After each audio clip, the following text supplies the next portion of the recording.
మొట్టమొదటి factory outlet Mukunda jewellers ఈ నెల 11న సోమాజిగూడలో గొప్ప ప్రారంభం. కూకట్పల్లి, ఖమ్మం, కొత్తపేట. నమస్తే. ప్రస్తుతం మనతో పాటు ఉన్నారు బీజేపీ నాయకురాలు గీతా గారు ఉన్నారు. గీతా రెడ్డి గారు, మీకు తులం బంగారం వచ్చిందా? తులం బంగారం కాదు కదా, గ్రామ్ ఇచ్చిన పరిస్థితి, గ్రామ్ ఇచ్చే పరిస్థితులలో కూడా రేవంత్ రెడ్డి గారు లేరు. ఏవైతే వారు ప్రజలను మభ్యపెట్టి మోసం చేసి కాంగ్రెస్ పాలనను దక్కించుకొని సీట్లో కూర్చున్న కానించి 6 గ్యారంటీలు అన్నారు, అమలు అన్నారు.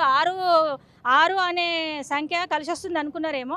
ఈ మధ్య 6 గ్యారంటీలు పక్కన పెట్టి 6 ప్రాజెక్టుల మీద పడ్డారు. ప్రాజెక్టులు కూడా చేస్తామని అంటున్నారు కొత్తగా. 6 బీఆర్ఎస్ ఎమ్మెల్యేలు. అది చూసింది కదా, 6 అని నమ్ముకున్న కేసీఆర్ గారు ఏమైండ్రు? Farm house పాలైనరు. ఇది కూడా కాంగ్రెస్ పాలన అదే దుస్థితి పడుతుంది. తులం బంగారం ఇవ్వకపోయినా, ఇంకేమి ఇవ్వకపోయినా కానీ రాష్ట్ర మహిళా మోర్చా ఈరోజు ఎంత ప్రశాంతంగా, ఇక్కడ సముద్రంలో తుఫాన్ వచ్చే ముందు సముద్రం ఎంత ప్రశాంతంగా ఉంటుంది, అంతే ప్రశాంతంగా మా మహిళా మోర్చా కానీ ఇక్కడ ధర్నా కానీ చేపట్టడం జరిగింది. అదే ఇంకా ఎన్ని నెలలు అండి? 8 నెలలు అయింది. కనీసం పూటకో మాట చెప్తూ పూటకో వేషం వేస్తూ 4 ఇవ్వాలనుకుంటే ఎంతసేపు అండి? ఒక్కరోజు చాలు ఇవ్వాలనుకుంటే, నిజంగా మనసులో ఉంటే, ఇవ్వాలనుకుంటే, ప్రజల మీద ఆలోచన ఉంటే, ప్రజల సుభిక్షాలు, ప్రజల గురించి సుసమ్యంగా ఉండాలి, ప్రజలను కోరుకుంటే ఒక్కరోజు చాలు ఇవ్వడానికి. ఎలక్షన్ అదే అంటున్నా కదండి, ఒక్కరోజు చాలు అని చెప్తున్నా నేను. 4 నెలల దూరం, నెల వద్దు, ఎన్నొద్దు, వాళ్ళు ఇవ్వాలనుకుంటే ఒక్కరోజు చాలు. ఎన్ని రోజులలో ఆ పార్టీల నుంచి ఈ పార్టీల నుంచి ఎలా చేర్చుకుంటున్నారు? వాళ్ళు టైం తీసుకుంటున్నారా? తీసుకోవట్లేదు కదా. అలా ఎలా అయితే చేర్చుకుంటున్నారో అలాగే ఇవ్వండి. ఉత్తగా ఎందుకు, ఉచితాలు ఎందుకు? ఏదో ఆకాశంలో ఉన్న చందమామను అద్దంలో చూపించి చిన్నపిల్లలకు అన్నం తినిపించినట్టుంది కాంగ్రెస్ పాలన.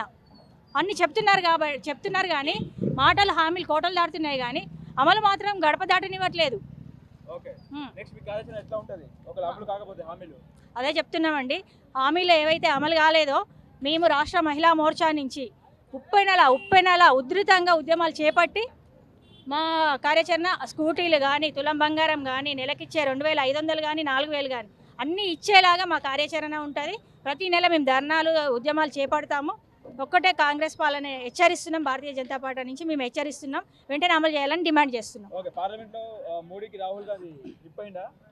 మోడీ గారు ఎక్కడ, రాహుల్ గాంధీ గారు ఎక్కడ? ప్రజల కోసం నిత్యం ఆలోచించే మోడీ గారు, రోజుకి 24 గంటల్లో 18 గంటలు పనిచేసే మోడీ గారు అసలు ప్రజలు అంటే ప్రజల దృష్టి కూడా లేని 70 ఏళ్ల పాలనలో ఏం చేసిందండి కాంగ్రెస్ ప్రభుత్వం? ఏమీ చేయలేదు. ఇప్పుడు ఏం చేస్తుంది? గ్యారంటీ ఉందా?